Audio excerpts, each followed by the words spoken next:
നമസ്കാരം. അമേരിക്കൻ വ്യോമാക്രമണത്തിൽ കൊല്ലപ്പെട്ട ഇറാന്റെ പരമോന്നത നേതാവ് ആയത്തുള്ള അലി ഖമേനിയുടെ 6 ദിവസം നീണ്ടുനിൽക്കുന്ന വിലാപയാത്രയ്ക്ക് ഇറാനിൽ തുടക്കമായതോടെ ലോകരാഷ്ട്രീയത്തിൽ വീണ്ടും വാക്പോരുമുറുകുന്നു.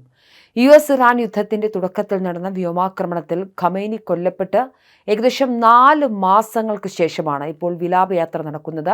വിലാപയാത്രയുടെ പശ്ചാത്തലത്തിൽ ഇറാനെ രൂക്ഷമായി പരിഹസിച്ചും തങ്ങളുടെ സൈനിക കരുത്ത് വിളിച്ചോതിയും അമേരിക്കൻ പ്രസിഡന്റ് ഡൊണാൾഡ് ട്രംപ് രംഗത്തെത്തി. മൗണ്ട് റഷ്മോറിന് സമീപം നടത്തിയ പ്രസംഗത്തിലാണ് ട്രംപ് ഇറാനെതിരെ വിവാദ പ്രസ്താവനകൾ നടത്തിയത്. തങ്ങൾ വെനിസ്വേലയെ ഒറ്റ ദിവസം കൊണ്ട് തോൽപ്പിച്ചു, ഇറാനെ തങ്ങൾ തല്ലി പരുവമാക്കുകയും ചെയ്തുവെന്നാണ് ട്രംപ് ആക്രോശിച്ചത്. ഇപ്പോൾ അവർ ഒരു ഒത്തുതീർപ്പിനായി കൊതിക്കുകയാണെന്നും വിലാപയാത്ര നടത്താൻ അവർക്ക് 1 ആഴ്ചത്തെ അവധി നൽകിയത് ഞങ്ങളുടെ നല്ല മനസ്സുകൊണ്ടാണെന്നും ട്രംപ് പരിഹാസരൂപേണ കൂട്ടിച്ചേർത്തു.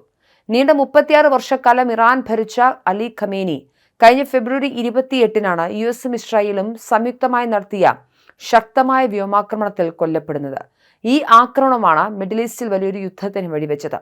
ഇസ്ലാമിക നിയമപ്രകാരം മരിച്ചയാളെ 24 മണിക്കൂറിനുള്ളിൽ ഖബറടക്കണമെന്നാണ് ചട്ടമെങ്കിലും യുദ്ധ സാഹചര്യം നിലനിന്നിരുന്നതിനാൽ ഖമേനിയുടെ ശവസംസ്കാര ചടങ്ങുകൾ ഇത്രയും മാസങ്ങൾ നീണ്ടുപോയി. കഴിഞ്ഞ മാസം ഒപ്പുവെച്ച് ഇറാൻ US കരാറിന് ശേഷവും ഇരുപക്ഷവും മിഡിൽ ഈസ്റ്റിൽ വെടിവെപ്പ് നടത്തിയിരുന്നു. ഇത് സമാധാന കരാറിനെ പ്രതിസന്ധിയിലാക്കിയെങ്കിലും കഴിഞ്ഞ കുറച്ച് ദിവസങ്ങളായി വെടിവെപ്പിന് നേരിയ ശമനമുണ്ട്.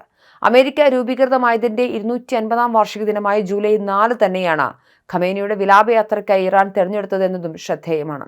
ജൂലൈ 7-ന് ടെഹ്റാന് തെക്കുള്ള വിശുദ്ധ നഗരമായ ഖോമിൽ പ്രത്യേക ചടങ്ങുകൾ നടക്കും. തുടർന്ന് ജൂലൈ 9-ന് വടക്ക് കിഴക്കൻ വിശുദ്ധ നഗരമായ മഷ്ഹദിൽ ഖമേനിയുടെ ഭൗതിക ശരീരം ഖബറടക്കുന്നതോടെ ചടങ്ങുകൾ സമാപിക്കും. 6 ദിവസം നീണ്ടു നിൽക്കുന്ന ചടങ്ങുകളിൽ പങ്കെടുക്കാൻ ലക്ഷക്കണക്കിന് ജനങ്ങൾ തെരുവിലിറങ്ങും.